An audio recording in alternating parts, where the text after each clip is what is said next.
ஒன்னே ஒண்ணு சொல்லலாம், தமிழ்நாட்டுல ஏற்கனவே எம்ஜிஆர் மாதிரியான ஒரு பிம்பம், ஒரு நபரை, ஒரு பெரிய ஹீரோவை மக்கள் தேர்ந்தெடுத்திருக்காங்க. ஆனா அவரு திமுகவுல பொருளாளர் வரைக்கும் பொறுப்புல இருந்தவர். அதற்கு பிறகு கட்சி ஆரம்பிச்சாரு. ஆனா ஜெயலலிதா வரும்போது அப்படி இல்லை. அவங்க கொள்கை பரவு செயலாளராக இருந்தாங்க. எம்ஜிஆர் மறைவுக்கு பிறகு அவங்க தலைமை பொறுப்புக்கே போராடி வந்தாங்க, பிறகு ஜெயிச்சாங்க. சோ இந்த ஜெயலலிதா பினாமினங்கிறது எம்ஜிஆரை விட கொஞ்சம் மாறுபட்டது.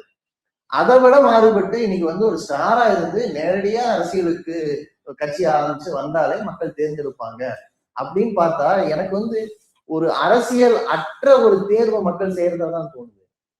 மக்கள் தவறு செய்யறாங்கன்னு சொல்றீங்களா? அப்ப ஏங்க மக்கள் தவறு செய்ய மாட்டாங்களா? மக்கள் தவறு செய்ய மாட்டாங்களா? அப்போ நம்ம நாம இன்னும் சரியா வேலை பார்க்கணும்னு இது வேற விதமா சொல்லிக்கலாம்.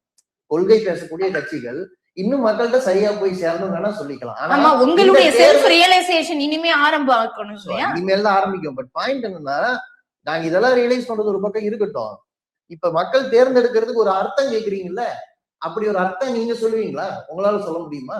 நீங்க களத்துல பாத்தீங்கல்ல, நீங்க சர்வே பண்ணீங்க, மத்ததெல்லாம் பண்ணீங்கல்ல. இப்ப தாவேகாவோட எண்ணிக்கை கூடுது, ஊடகங்களோ மத்தவங்களோ, இதுக்கு ஒரு அர்த்தம் நீங்க சொல்ல முடியும்? இல்ல, நாங்க எங்களுடைய சர்வேலயே பார்க்கும்போது அவருடைய நீங்க சொல்றீங்க இல்லையா, அந்த ஸ்டார் வேல்யூ, அடுத்து அவருடைய பர்சனல் லைஃப், இதெல்லாத்தையும் விட மக்கள் சில திமுகவுல இருந்து மாற்றத்தை விரும்புறவரும் போறாங்க. எங்களுக்கு இது வேணும்னு எதிர்பார்ப்பவங்களும் விஜய் பக்கம் போறாங்க.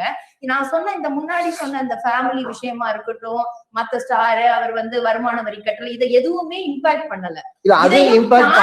இதையும் தாண்டி விஜய் கிட்ட நம்ம திராவிட கட்சிகளை தாண்டி ஒரு எதிர்பார்ப்பு அப்படிங்கிறது இருக்குங்கிறத அதுதான். அது என்ன எதிர்பார்ப்புன்னு தான் எனக்கு புரியலன்ற. ஏன்னா ஒரு குறிப்பிட்ட முழக்கத்துக்கு ஆம் ஆத்மி கட்சி வந்துச்சுங்க, புதுசுதான். ஆனா அவங்க ஊழல் எதிர்ப்புன்னு ஒரே ஒற்றை புள்ளியில நின்று வந்தாங்க.